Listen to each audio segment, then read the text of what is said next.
शहजाद, एक तो जो ब्रेक से पहले इरशाद भट्टी साहब बात कर रहे थे टेक्नोलॉजी और मुआशी टेक्नोलॉजी की, जिसमें हम बहुत पीछे रह गए हैं, एक ये बात, और दूसरा आपका इस पर भी कमेंट चाहेंगे कि 14 दिसंबर 2015 को एक इस्लामी फौजी इत्तेहाद तश्कील दिया गया था, वो भी तो कोई किरदार अदा कर सकता है इस तमाम तर मामले में? नहीं, मुझे नहीं लगता मुबश्शिर कोई भी किरदार अदा कर सकता है और करना नहीं चाहता। मिडल ईस्ट में भी हमने यही देखा है। पहले भी वो इस बात की हिमायत कर रहे थे कि इजराइल से जो है ताल्लुकात डेवलप करें, और अभी ब्रेकडाउन जरूर हुआ है, लेकिन ऐसा नहीं लगता कि ये मुस्तकिल होगा। गाजा की अगर ये जंग बंदी होती है तो उसके बाद मेरे ख्याल से दोबारा आप देखेंगे कि मिडल ईस्ट के जो कंट्रीज हैं वो दोबारा कोशिश करेंगे ताल्लुकात बहाल कर लें।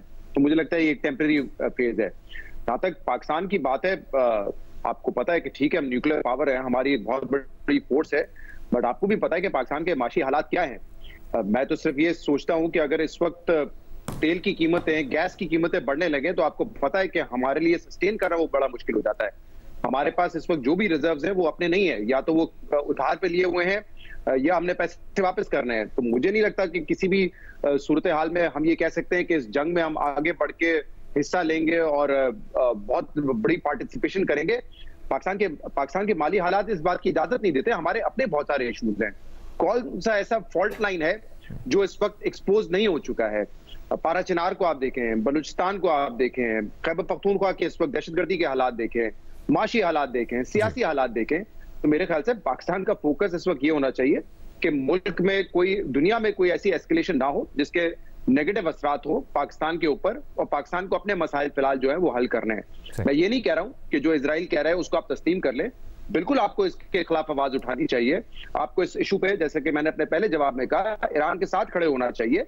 लेकिन इस वक्त तो ईरान, जो मैं तो जिन लोगों को सुन रहा हूँ, जिन कमेंटेटर्स को, मैं कोई फॉरेन पॉलिसी एक्सपर्ट नहीं हूँ, ना मैं कोई वॉर गेमिंग का एक्सपर्ट हूँ, लेकिन वहां पे भी यही आवाजें सुनने में आ रही है कि ईरान का भी रिस्पॉन्स एक ऐसा रिस्पॉन्स होना चाहिए जिससे जो एक गुस्सा है, जो उनको एम्बैरेसमेंट भी है, उसका जवाब भी दिया जा सके, लेकिन ये जंग जो है बढ़े ना, एस्केलेट ना हो, ये स्पाइरल ना हो। ऐसा नहीं हो कि फिर दोबारा इजराइल अटैक करे, क्योंकि इजराइल का तो अजाइम हमें पता है कि इस वक्त क्या है। और आपने देखा है, मैं जो बात कर रहा हूं कि इस वक्त सूरत हाल है, ईरान ने पहले भी यही किया है।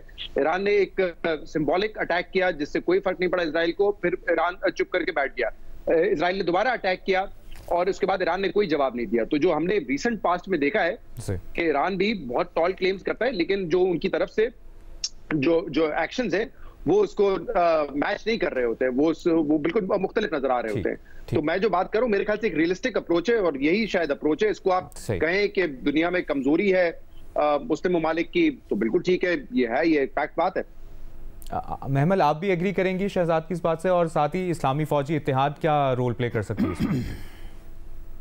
देखिए बशर, एक जो चीज़ ईरान के बारे में हमने देखा कि जब ये स्टार्ट हुई जंग, और फिर जो हमने इजराइल का एग्रेशन और जो सारा कुछ हमने नस्ल कुशी विरोध कर देखा, उसके अंदर ईरान ने एक रिस्ट्रेंट का भी मुजाहरा किया।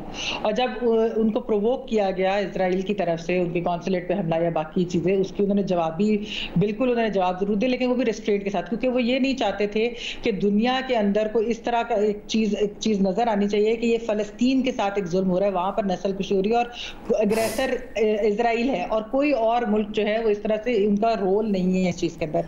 इसलिए ईरान ने बहुत ज़्यादा रिस्ट्रेंट का मुजाहरा किया कि ये ना हो कि दुनिया की एक नज़र जो है वो डाइवर्ट हो जाए कि जी ईरान कर रहा है कुछ, या ईरान जंग चाहता है, या ईरान इस तरह की चीज चाहता है, इसलिए उन्होंने नहीं किया। लेकिन आप ये देखिए कि इजराइल जो है वो बार बार ईरान को प्रोवोक कर रहा है, कोई भी चीज हो, वो चाहता ही नहीं है कि इस खित्ते के अंदर कोई पीस, कोई स्टेबिलिटी, कोई भी इस तरह की चीज आए। तो अब जो जवाबी कार्रवाई, जाहिर बात है कि आप ईरान की जितनी सख्त होगी, जितनी ताकत होगी, उसके मुताबिक ही दे सकता है, कोई भी मुल्क उसी तरह से कर सकता है। लेकिन इसके अंदर एक जो वेस्टर्न डुप्लिसिटी या वेस्टर्न हिपोक्रेसी मैं कहूंगी वो ये है कि आप रशिया और यूक्रेन की वॉर के देख लें, जिसके अंदर एक एग्रेसर के खिलाफ जिस तरह से वेस्ट ने यूक्रेन के ऊपर जो पोजीशन ली, क्या आपने पैलेस्टाइन के ऊपर किसी को ये पोजीशन लेते हुए देखा? क्या आपने ये जो चीज है, अच्छा जहां तक आप बात कर, स्टेट से नहीं ली, अवाम, हाँ स्टेट की बात कर, स्टेट ने नहीं, जी बिल्कुल, गवर्नमेंट्स की बात कर, चंद स्टेट्स के अलावा, चंद यूरोपियन स्टेट्स के अलावा मोस्टली वेस्टर्न स्टेट ने, और खासतौर पे अमेरिका ने जिस तरीके से इजराइल को मतलब वेपन्स भी प्रोवाइड कर रहे हैं, पैसा भी दे रहे हैं, सब कुछ दे रहे हैं, वो कहाँ जो है कह रहे हैं कि जंग बंदी या इस तरह की चीज करें, वो चीज हमारे से पहले वो अफोर्ड भी नहीं कर सकते, चाहे डेमोक्रेट्स और तो जो आप ये कह रहे हैं कि इस्लामी इत्तेहाद है, वो देखिए इस वक्त जो है हर कोई वो यही चाहता है कि सीज फायर हो, ना कि मजीद एस्केलेशन हो। इजराइल अकेला मुल्क है जो चाहता है एस्केलेशन हो और बहुत ज्यादा एस्केलेशन हो। वो नहीं चाहता कि कुछ भी। एक तो जो महमल भी बात करी है, और अगर ईरान की जानिब से हमला होता है तो फिर प्रैक्टिकली ईरान के साथ दीगर आलमी ममालिक में कौन साथ उनका दे सकता है इस सिचुएशन में? देखिए, कुछ बहुत तल्ख हकीकतें हैं इस्लामी दुनिया की। उनमें से एक तल्ख हकीकत यह है कि इस्लामी दुनिया में और अरब कंट्रीज़ में डेमोक्रेसी पे यकीन नहीं किया जाता। वहाँ बादशाहतें हैं, वहाँ मज़ाहमती तहरीकों को कुचलने की बातें होती हैं, और फ़लस्तीनी कॉज पर इसीलिए लिप सर्विस है क्योंकि वो जो अपराइजिंग है, जब आप देख लें कि जब सीरिया को तबाह किया जा रहा था तो इस्लामी दुनिया का क्या रवैया था। अरब स्प्रिंग ऑनवर्ड्स अगर आप देख लें ना कि क्या हुआ, अरब स्प्रिंग के बाद इजिप्ट में इलेक्शंस हुए, लेकिन उसके बाद उनके नताइज को वो बदल दिया गया सारा। तो बुनियादी तौर पे जो मजमूई तौर पे जो अरब कंट्रीज़ हैं, इस्लामिक कंट्रीज़ हैं, ये ना रेजिस्टेंस को पसंद करती हैं, ये ना डेमोक्रेसी को पसंद करती हैं, ये ना फ्रीडम ऑफ आप देखें ना पूरी इस्लामी दुनिया में शायद पाकिस्तान वाहिद मुल्क है कि जहां आपको जो है मीडिया इस तरह का मिलेगा जो वाइब्रेंट भी है, जहां जर्नलिस्ट, वरना तो आप तसव्वुर नहीं कर सकते अल जजीरा को बंद करने के लिए कितने एफर्ट्स हुए हैं, कितनी कोशिशें हुई हैं। तो जहां माइंडसेट ये हो तो वो कहीं ना कहीं इवन ईरान के हवाले से क्या इस्लामी दुनिया में ईरान के हवाले से क्या परसेप्शन है दुनिया का, इसमें इस्लामी कंट्री की बात कर रहा हूँ। तो जहां इस्लामी कंट्री और अरब कंट्रीज़ में इन चीज़ों को पसंद ही नहीं किया जाता, तो कहीं ना कहीं एक नज़र ये आता है कि शायद वो बोल नहीं पाते, लेकिन फ़लस्तीनियों की जो अपराइजिंग है आज से नहीं, ये आप 70s से उठा लें, आप 70s से देख लें जब थर्ड वर्ल्ड और अरब कंट्री में ऐसे ममालिक थे कि जो तैयार हो रहे थे, इस्लामी दुनिया बन रही थी उस वक्त, तो हमारे यहाँ इजराइल के पास वो अटैक कर रहा है। आपका कमेंट आ गया। भट्टी साहब, आप क्या ऐड करेंगे, कंक्लूड कीजिएगा इस डिस्कशन को। जनाब स्पीकर, के क्या हम कौम को बताना चाह रहे हैं? ईरान ने सब्र का किया, ईरान ने तहम्मुल का मुजाहरा किया, ईरान ने रिस्टेन किया। और भाई ईरान कर क्या सकता है? क्या कर सकता है अमेरिका, बरतानिया, यूरोप, इसराइल के गठजोड़ के सामने ईरान कुछ कर सकता है? इस कौम को हकीकत बताएं, इस मुस्लिम दुनिया की अपनी औकात बताएं, मर्ज की तशखीस करें, फिर आगे बढ़ें। जो मुल्क अपने दारुल हुकूमत में अपने मेहमान को महफूज नहीं रख सकता, उसने क्या जवाबी कार्रवाई करनी है? क्या उसने आगे बढ़कर उसने रिस्टेन और सब्र करना है?